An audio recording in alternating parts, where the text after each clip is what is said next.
dia. Estou com a nutricionista Deise Lima, da Secretaria Municipal de Saúde de Moreno. Iremos conversar um pouco sobre a alimentação na terceira idade. Então, Deise, quais os principais nutrientes necessários na terceira idade e onde esses nutrientes são encontrados? Bom, Isabelle, a alimentação na terceira idade, ela deve ter um cuidado todo especial, porque o idoso, ele passa por uma série de alterações, né, que afetam o comportamento alimentar do indivíduo, tanto alterações a nível fisiológico, né, de caráter biológico, como alterações na mastigação, por deficiência de, às vezes o idoso não tem dentes ou usa prótese, a prótese mal adaptada, alterações fisiológicas como diminuição da motilidade gástrica, intestinal, então alterações a nível hormonal também que podem interferir no apetite, né, desse idoso, diminuição da secreção salivar que dificulta a mastigação também.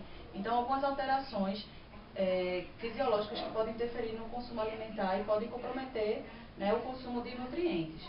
Além disso, tem as questões culturais também que interferem, né, que diminui, o idoso acaba diminuindo a ingestão de alguns alimentos e que pode também comprometer a ingestão consequentemente, de alguns nutrientes que são necessários, né, que são importantes nessa fase da vida.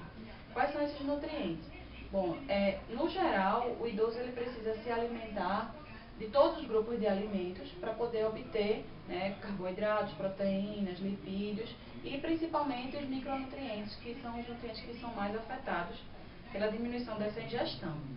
Né? As proteínas, existe uma alteração fisiológica, que é a diminuição da secreção do ácido clorídrico, né, pelo estômago, dificultando a digestão das proteínas e o aproveitamento também da vitamina B12, que pode levar a uma deficiência de vitamina B12. Né? Então a gente tem que estimular o consumo de proteínas, né? As proteínas principalmente de alto valor biológico, que são as proteínas animais, e que a gente encontra no leite, nos ovos e nas carnes, em geral. Certo? Em relação aos micronutrientes, né, os principais que a gente recomenda para o idoso seriam o cálcio, principalmente, né, o ferro, o zinco e o magnésio. O cálcio é um dos nutrientes mais importantes nessa fase da vida e está relacionado, a sua deficiência está relacionada ao surgimento da osteoporose, né, que é a deficiência, a desmineralização óssea, né, a deficiência de cálcio levando à desmineralização óssea e à osteoporose. O cálcio ele pode ser encontrado no leite, nos seus derivados, nos vegetais verdes escuros, né, e também em algumas sementes, como a semente como o gergelim. Certo? Então, é sempre importante estimular o consumo pelos idosos desses alimentos, né, alimentos lácteos e alimentos vegetais, no caso os vegetais verdes escuros e as sementes, como a semente de gergelim. Culturalmente, o idoso tem uma tendência a diminuir a ingestão de leite. Geralmente os idosos, na prática, a gente observa muito que os idosos não costumam tomar leite, derivados, queijos, né, eles reduzem um pouco essa ingestão. Então, seria recomendado, para atingir as recomendações, em torno de 2 ou 3 porções de produtos lácteos por dia. Né? Por exemplo, um copo de leite, um pote de iogurte e uma fatia de queijo seria suficiente para suprir essa necessidade. É importante também destacar que há uma deficiência também no idoso de vitamina D, que também está relacionado ao metabolismo do cálcio. Né? Então, no idoso existe uma deficiência na absorção de vitamina D a nível intestinal e, consequentemente, interfere também no aproveitamento do cálcio. Certo? Então, é um nutriente bastante importante na alimentação do idoso. O zinco e o magnésio estão relacionados principalmente ao sistema imunológico, então eles são importantes também. Né? O zinco também está relacionado à diminuição do paladar. Então, quando há uma deficiência de zinco, diminui o paladar do idoso e isso também pode interferir na ingestão dele, diminuindo a ingestão calórica como um todo, podendo alterar, né, provocar alteração no estado nutricional do idoso. certo? Então, o zinco e o magnésio a gente encontra o zinco principalmente em alimentos de origem vegetal, as carnes em geral, e peixes, produtos marinhos, e o magnésio nas sementes, certo? Principalmente nas sementes oleaginosas, a gente encontra nas carnes também.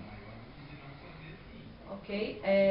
Só salientando que, assim, a alimentação do idoso, ela deve ter um cuidado especial como um todo. Então, incentivar o consumo de alimentos de todos os grupos alimentares, né? A alimentação do idoso deve ser uma alimentação saudável, né? Como para qualquer fase da vida, para garantir os nutrientes, todos os nutrientes necessários, né? Tanto macronutrientes como micronutrientes, e estimular o consumo de todos os grupos alimentares, tanto os pães, massas, cereais, os tubérculos e as raízes, né, que são as fontes de energia, as proteínas, que são as carnes, o leite, os ovos, né, os derivados do leite, né, as frutas, os legumes e as verduras, que são as grandes fontes de micronutrientes, né, as vitaminas e os minerais, que são importantes nessa fase da vida.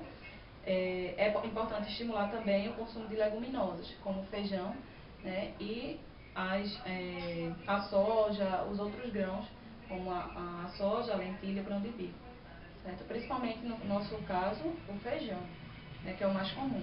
Então, estimular o consumo de uma alimentação saudável, o mais natural possível, em geral, para poder garantir todos os nutrientes que são necessários. E quais as principais patologias relacionadas com a falta desses nutrientes? Então, na prática, Isabelle, o que a gente mais encontra são patologias associadas à deficiência de micronutrientes, principalmente o cálcio, como eu falei, em relação à osteoporose, deficiência de vitamina B12, né, e deficiência de micronutrientes, outros micronutrientes, como a vitamina D e o zinco e o magnésio. Certo? Existem outras patologias que interferem no estado nutricional, né, como o câncer, doenças crônicas, né, a própria desnutrição. Então, assim, o mais comum seria a osteoporose e a desnutrição. Embora na prática, no dia a dia, a gente encontre também a obesidade, né, nessa fase. A gente encontra muito os extremos. A gente encontra a obesidade e encontra a magreza, né, ou a desnutrição, certo? Devido à deficiência mesmo do consumo alimentar. A desnutrição, hoje em dia, é muito difícil encontrar a desnutrição primária, né, que é a desnutrição por si só. Hoje a gente encontra muito mais a obesidade que está relacionada às doenças crônicas, né, como a diabetes, a hipertensão, a gente encontra muito mais relacionada à obesidade. E a desnutrição relacionada mais a desnutrição secundária a outras patologias, como o câncer, a doença renal crônica, né, que cursam com a desnutrição. Mas não é mais comum a obesidade, relacionada a doenças crônicas não transmissíveis. Então, como eu falei, em relação ao cálcio, a deficiência de micronutrientes, né, o cálcio a principal que a gente encontra é a osteoporose. E cabe salientar que essa deficiência de cálcio, ela não surge de uma hora para outra. É uma deficiência que acontece de maneira insidiosa, no início, né, durante a adolescência, na fase adulta. Então, se na adolescência o indivíduo ele não tem um consumo adequado do cálcio, né, que é a fase onde ocorre a maior calcificação óssea, a maior deposição de cálcio, a gente chama de pico de massa óssea, que ocorre a maior formação, né? Então, se nessa fase ele não teve uma boa formação, então ele já é um indivíduo que tem mais chance, né, de ter a osteoporose. No caso das mulheres é mais comum, né, e principalmente após a menopausa, com as alterações hormonais que ocorrem, então a mulher fica mais suscetível a ter a osteoporose também. Então, assim, é importante observar e estimular o consumo de fontes de cálcio desde a infância e a adolescência, para que na fase adulta ela tenha uma boa... que ela tenha durante a vida um bom processo de calcificação, né, de formação da massa óssea, para que na fase adulta e na terceira idade ela não venha a desenvolver tão cedo, tão precocemente a osteoporose. Certo, obrigada, Deise. Pronto. Ai, tô brincando. Eu enrolei demais. Não. Foi ótimo, Diego, foi ótimo. Muito obrigada. Menina, Que Deus te dê em dobro. Tu tem que apertar, tu desligou, foi? não fiz nada. Ai, meu Deus, pelo amor de Deus. Tava menina. gravando mesmo. Tava.